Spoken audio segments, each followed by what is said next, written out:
పొంగనూరు వీళ్ళు వైసీపీలో పెద్దలు కదా, వీళ్ళ మీద కూడా ఇంపాక్ట్ ఉంటుంది అంటున్నారు. సో అలాగే కొంత నెల్లూరు ఇటువైపు కూడా వస్తున్నారు. చాలా అంటే కొన్ని నియోజకవర్గాల మీద చాలా ఎక్కువగా ఉంటుందని చెప్పే చర్చలు అయితే జరుగుతున్నాయి.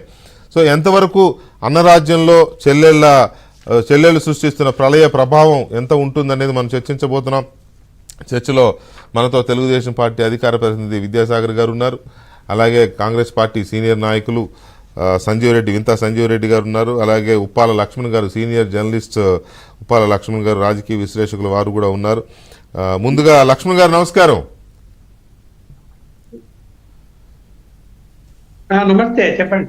లక్ష్మణ్ గారు, ఈ చెల్లెళ్ళు సృష్టిస్తున్న ప్రళయం అన్నరాజ్యంలో ఎలా ఉంది, ఏ మేరకు కనిపిస్తోంది మీకు?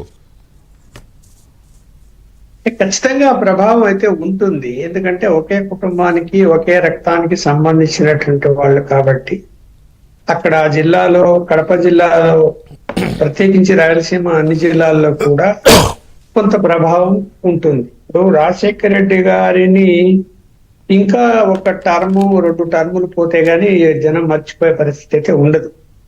ఆయన ప్రభావం ఉంది. ఇప్పుడు ఆయన కార్డు పెట్టుకునే కదా జగన్మోహన్ రెడ్డి గారు ముఖ్యమంత్రి అయ్యారు. అవును. మరి ఇప్పుడు అలాంటప్పుడు రాజశేఖర రెడ్డి గారు ఎవరు మర్చిపోయారు? ఇప్పుడు కూడా ఆ కార్డు పెట్టుకొని తిరుగుతాడు ఆయన. షర్మిల గారు రాజశేఖర రెడ్డి గారిని ముందు పెట్టుకొని ఆమె తిరుగుతున్నది.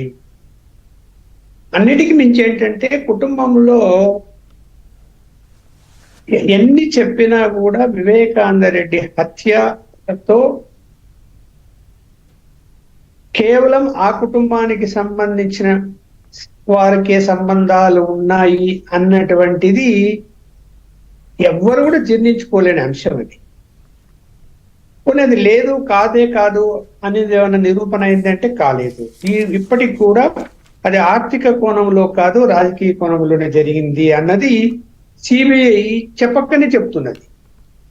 చెప్తూ ఉన్నప్పుడు కడప జిల్లాలో ఎలా ఉండేది అంటే, ఆయన పార్లమెంట్ మెంబర్ గాను, శాసనసభ్యుడిగాను, మంత్రిగాను చేసినటువంటి వివేకానంద రెడ్డి రాజశేఖర రెడ్డి కంటే వివేకానంద రెడ్డి ఎక్కువ ప్రజలతో మమేకమయ్యి తిరిగినవాడు, పనులు చేసినవాడు. ఏదైనా ఇష్యూ వస్తే రాజశేఖర రెడ్డి కూడా వివేకానంద రెడ్డి కలవండి అని చెప్పేవాడు. సో ఇవాళ ఏంటంటే అటాచ్మెంట్ అన్నది వివేకానంద రెడ్డికి ఎక్కువ ఉన్నది. సరే, ఆయన న్యాచురల్ గా చనిపోయింటే అది వేరే అంశం.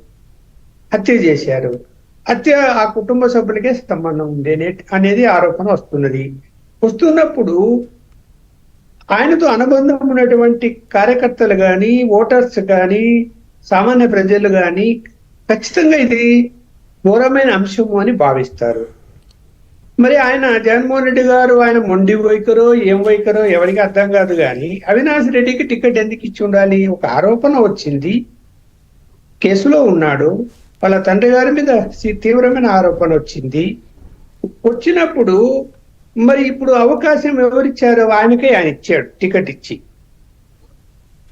వివేకానంద రెడ్డి హత్య కేసుకు సంబంధం ఉన్నటువంటి వ్యక్తికి నువ్వు టికెట్ ఇస్తే మళ్ళీ అసలు సమస్య అంతా కూడా వివేకానంద రెడ్డికి టికెట్ ఇవ్వకపోవడము, గత ఎన్నికల్లో షర్మిలకు టికెట్ ఇవ్వకపోవడం వలన కదా వచ్చి ఉత్పన్నమైంది.